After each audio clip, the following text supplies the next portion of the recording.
Hey, welcome back. Art Dlugach, Jennifer Fierro, your broad podcaster here in the Highland Lakes, talking a little bit of sports and what's happening here in Burnett and Llano counties. Let me finish up the last segment about the changes at Marble Falls. So Zane Bodie, who's the defensive coordinator, retired after almost 3 decades of coaching, and then Heath Homan has the opportunity to be a head football coach and an athletic director for the first time in his career at Skidmore Tynan. I don't know if you've ever heard of Skidmore, Texas. Skidmore, the city compares to Thrall, and the school district is a 2A school district the size of Johnson City. So he had the opportunity to go there. What's interesting to me is that football program has been a slot T program for a long, long time.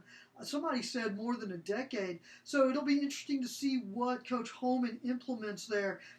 The other thing that I really applaud Coach Herman on at Marble Falls, he decided to stay within his staff to fill the 2 coordinator positions. So he ends up hiring Ryan Craven, or promoting Ryan Craven, who was a secondary coach, to be the defensive coordinator. And then he asks Robert Draper, who is the offensive line coach, to be the offensive coordinator. Coach Draper had already been a head coach at Edna High School, so he already has that experience. And so many of Coach Herman's coaches have already had head coaching and coordinator experience before they joined his program or joined his team. So hats off to Coach Herman on consistency and continuity. And Ed is certainly a name that I've seen in football circles and another sport or two. So they will be, that's a good place to go. I know this past football state playoffs that I believe that Lago Vista was either going to play them or play the winner of the game. I'm not sure, but people were saying they thought Edna could beat Lago Vista and did not. But I believe it was a good game, and they have beaten other teams that I've always had high regard for. So Edna's a good one. Yeah. You also mentioned about Coach Holman. Yes, Heath Holman. I just wanted to say, very well-known name in Llano. Yeah. So wish him the best of luck. I've never met him, but it seems like he's been there quite a while. Yeah, I'm very happy for him. He's been a head coach in baseball and track and field, but this is his first chance to be the head football coach and the athletic director.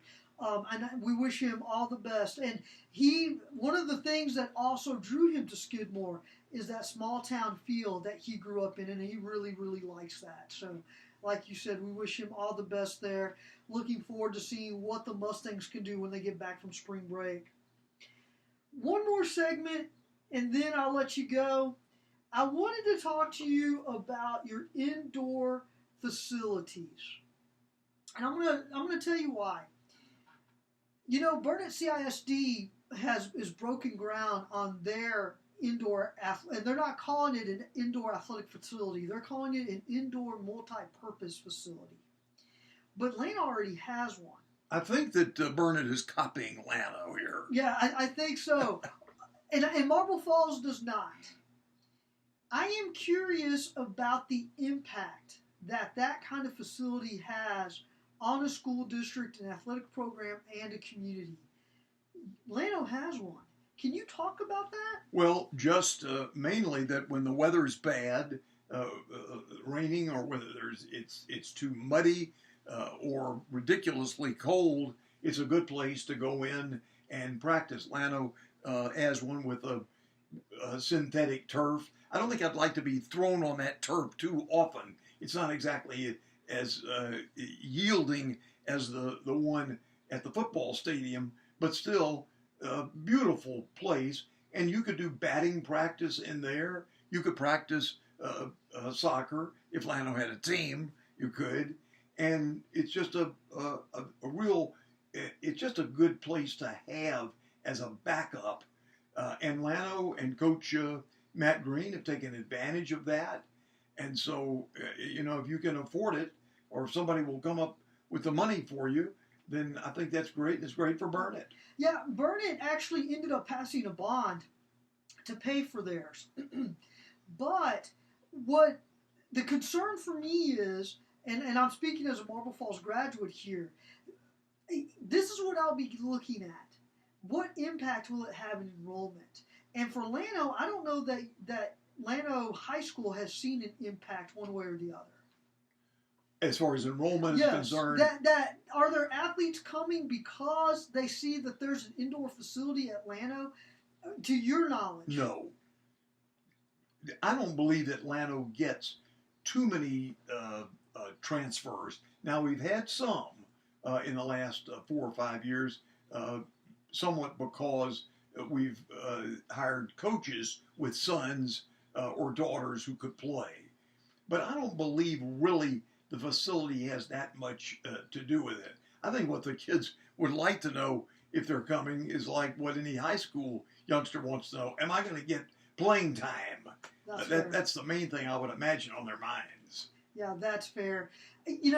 Interestingly enough, I don't know that I've ever shared this story publicly, but about 2 or 3 football coaches ago, Marble Falls hired Todd Dodge. And he and I were sitting in his office one day, and I asked him, and you and I do this, just about every reporter does, you get the opportunity to talk to your sources off the record. So I had asked him, now that you've got Marble Falls ISD to spend $100,000 on a weight room, because they had gutted out the old one. Back then, they had weights in there that had been there since I was in high school. And I asked him, I said, what's the next thing you want to build? And he said, off the record? And I said, yeah. And he said, a bubble. And he'd already had a place picked out. He said, I will either fundraise for this myself or we'll get a bond passed, but that is the next facility that I want built here. And he had numerous reasons for why.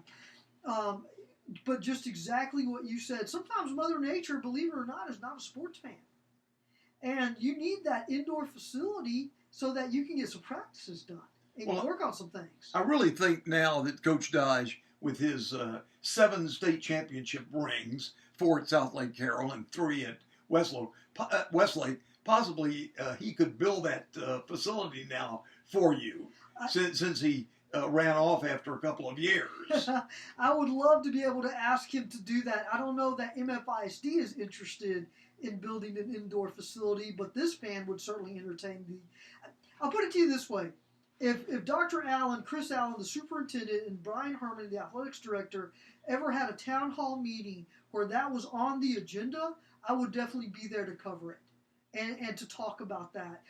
Because I know that Keith McBurnett, the superintendent at Burnett CISD, and Kurt Jones, the athletic director there, that bond failed the first time it came up to vote. And they decided they needed to go back to the drawing board. And the whole thing failed. It wasn't just the indoor multi-purpose facility. Everything failed.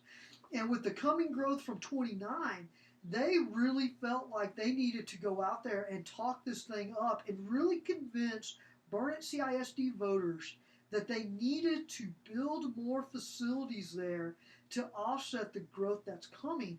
And you and I have been on Texas 29 enough between Burnett and Georgetown that we've seen that. We've seen that growth in Bertram, Liberty Hill, Leander, then Georgetown. Well, I think that's pretty interesting, but from what I've seen, you might have the exact number. Burnett still is, a bit under 1,000? Yes, in the high school. Right, the high school. Yes. Not K through 12.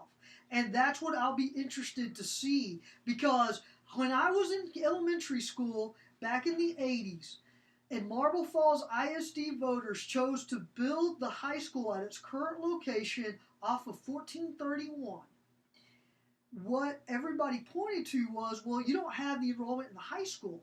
And the MFISD official said, you're right, we don't. That enrollment is actually in our elementary school. And that's what we're looking at. That growth is in the elementary school and in the junior high. And those kids are going to be bumping up against each other at the current high school. We have to build a facility to accommodate that.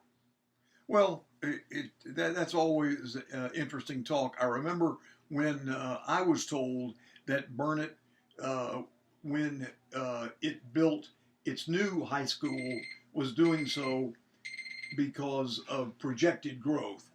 And Burnett went up from 3A to 4A between 2004 and 2007, and then went back down.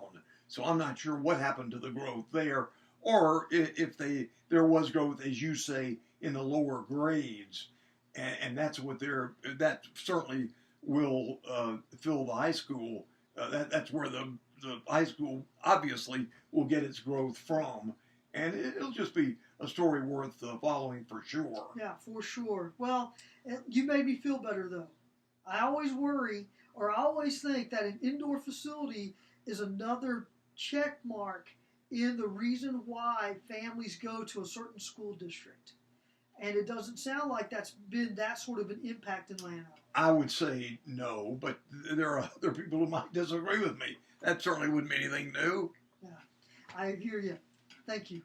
Anything else you want to say? If there's time, you mentioned Coach Dodge, and I noticed just yesterday that he's in the bottom left-hand corner, his picture of the Texas high school football, not Texas high school, Texas football magazine, Dave Campbell's football magazine, and of course the late Dave Campbell. And you know they have a winter edition that comes out, and that's out. And I'm not necessarily giving them a plug, but you and I both use that extensively when football season comes along. So I think that they deserve a plug, if you want to call it that. Well, and you've got $10. Yeah, there you go. Okay. For Art Dlugach, I'm Jennifer Fierro, your broad podcaster. We're going to do this again, but we appreciate you tuning in. Thanks, and we'll see you next time.